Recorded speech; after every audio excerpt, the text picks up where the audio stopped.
Holidays-nale, adu namma GT Holidays da. GT Holidays, South India's #1 travel brand. You know you are special when you're with GT Holidays. Thanjai மாவட்டத்தில் தேக்கமடைந்ததாக கூறப்படும் நெல் மூட்டைகள் மற்றும் மழையில் நனையும் நெல் மூட்டைகள் குறித்து நேரில் ஆய்வு செய்து உடனடி நடவடிக்கைகள் எடுக்கப்பட்டு வருவதாக உயர்கல்வித்துறை அமைச்சர் கோவி செழியன் தெரிவித்துள்ளார். இதுகுறித்து அவருடன் நமது செய்தியாளர் விக்னேஷ் நடத்திய கலந்துரையாடலை தற்போது பார்க்கலாம்.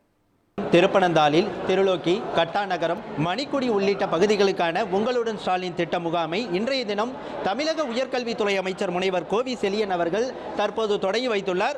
அவரிடம் இந்த வடகிழக்கு பருவமழை தொடர்பான ஆய்வுகள் செய்துள்ளார். அந்த ஆய்வுகளின் அடிப்படையில் எது போன்ற நடவடிக்கைகள் மேற்கொள்ளப்பட்டுள்ளது, உங்களுடன் ஸ்டாலின் திட்ட முகாமில் பெறக்கூடிய மனுக்களின் அடிப்படையில் எந்த மாதிரி நடவடிக்கைகள் மேற்கொள்ளப்பட்டுள்ளது என்பது குறித்து கேட்போம். வடகிழக்கு பருவமழை தொடங்கியிருக்கு. தஞ்சை மாவட்டத்தை பொறுத்த வரைக்கும் பல இடங்களில் நெல் கொள்முதல் நிலையங்களில் நெல் மூட்டைகள் சேதமாகிறதாகவும், நெல் மூட்டைகள் தொடர்ந்து தேக்கமடைஞ்சு வருகிறது. தற்காலிக நெல் கொள்முதல் நிலையங்களில் போதுமான அடிப்படை வசதிகள் இல்லை என தொடர்ந்து குற்றச்சாட்டு வந்துட்டு இருக்கு. குறிப்பாக நேற்று கூட எதிர்க்கட்சி தலைவர் எடப்பாடி பழனிசாமி அவர்கள் இந்த திருவாரூர் தஞ்சை மாவட்டத்தில் நேரில் ஆய்வு மேற்கொண்டிருக்காங்க. அவங்க ஒரு குற்றச்சாட்டு வச்சிருக்கிறாங்க, இந்த மாதிரி நெல் கொள்முதல் நிலையங்களில் போதுமான வசதி இல்லைன்னு. இதை நீங்கள் எப்படி பார்க்குறீங்க? தஞ்சை மாவட்டத்தில் நெல் விளைச்சல் என்பது மிக மிக அதிகம். ஒரு காலத்தில் கரும்பு உற்பத்தி, வாழை உற்பத்தி மிகுந்திருந்த டெல்டா பகுதி.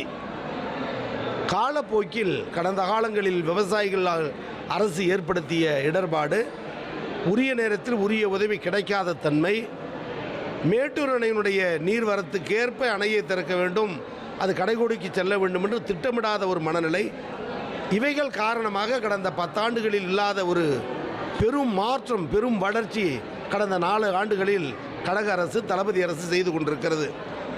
பொதுவாக ஜூன் 12 மேட்டூர் அணையை திறப்போம். ஆனால் அதே தேதியில் திறந்த முன் அனுபவங்கள் நிரம்ப இல்லை. தேதி மாறி மாறி வரும்.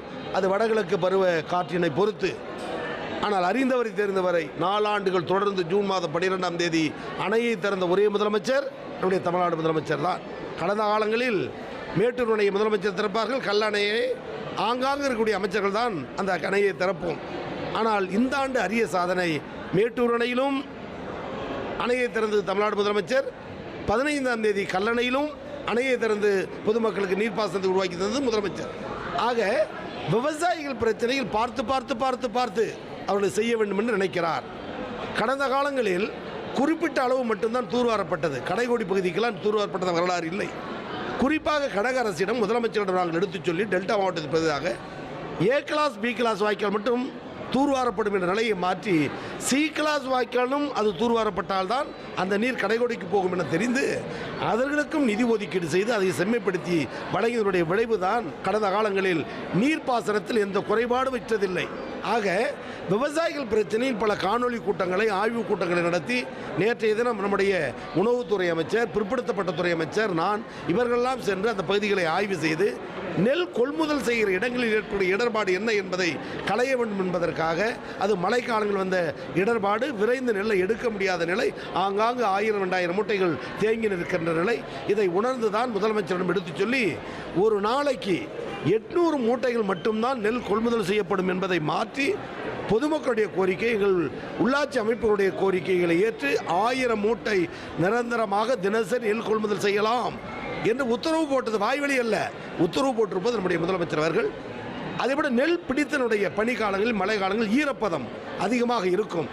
அதை 17% இருந்தது 22-21% உயர்த்தி தர வேண்டும்.